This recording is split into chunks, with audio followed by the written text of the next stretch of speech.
Crafters. Well, I know you're probably looking at my desk and looking at kind of a whole pile of things here. And I am coming today with my Smash My Stash video. I am significantly late to this month, and rather than not doing it at all, I thought I would at least do it, but do it a little bit late.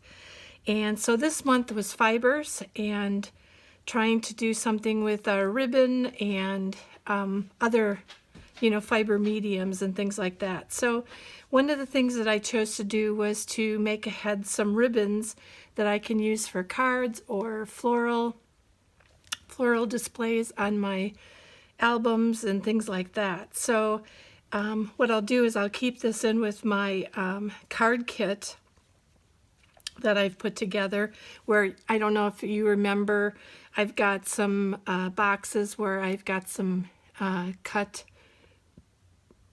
card bases and some other items that I have ready and stocked and cut for making cards. So I made a whole bunch of different types of ribbons.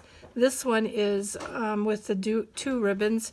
It is not a double-sided ribbon, it is a single-sided ribbon.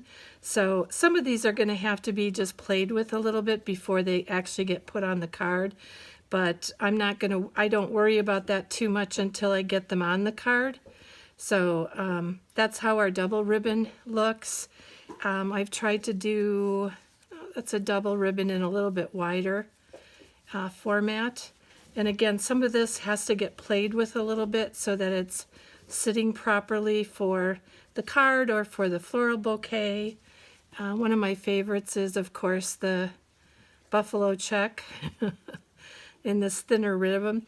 You probably are maybe thinking, why does she not have this all cut off and everything? The reason why I don't cut it off is because it is just waste, but I may find another way of using that on the card, some form or fashion. So I'm just going to leave it on there. Just like with this one, there's quite a bit left. And if I cut this off small, this may even go onto the card somehow. So I'm just going to leave it there. And if I don't find a need for it, I will put it in my ribbon jar where I keep extra pieces of ribbon, and I don't know, someday they might even be used for stuffing. And then I also did some of these single ribbons that look just like this, and it's not a double wrap. So what I'm going to do, because this video is very, very short, I'm going to show you a couple different ways that I do ribbons, and to tie them and get them ready for putting on my cards. Let's find, I'm going to, so I basically cut off a length of ribbon, and depending upon if I want to make a big ribbon or a little ribbon, what I'm going to start out with is I'm just going to do a single one here. So I'm going to wrap, probably should have made this longer. Of course I didn't because I'm on camera. So I make 2 bunny ears. So you know how they teach kids to tie shoes?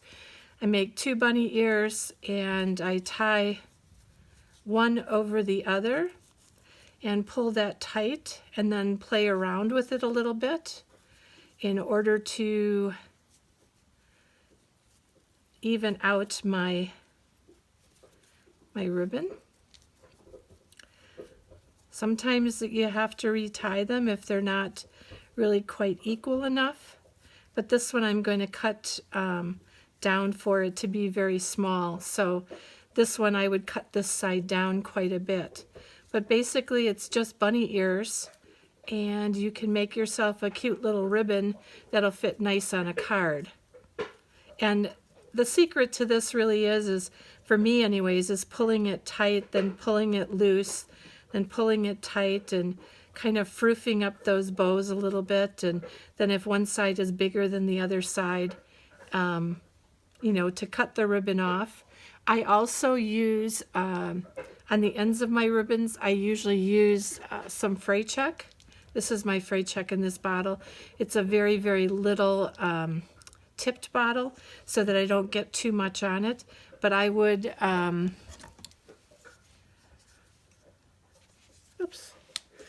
would do a fresh cut on the end of my ribbon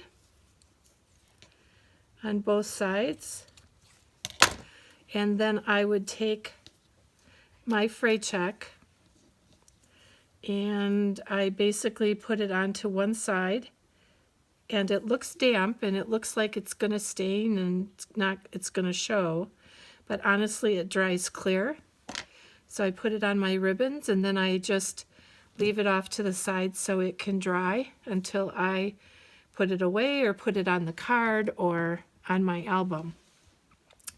Now the other kind of ribbon that we have, or bow, I'm going to show you one more, and that is our, actually I'm going to use this gray again. I'm going to make this, I'm just going to make this one about 18 inches because I want to just make sure I have enough. And you know, what would be helpful is if someday I would actually measure out what works the best. But so basically what I do with this ribbon, if I'm going to make a double looped ribbon, I take this and I put this on my finger like that, and I wrap it around in here, and then then it comes into here, comes around here, and then it goes down into here, and then it goes from the other side of that under this, what we just pushed over, and we pull that tight.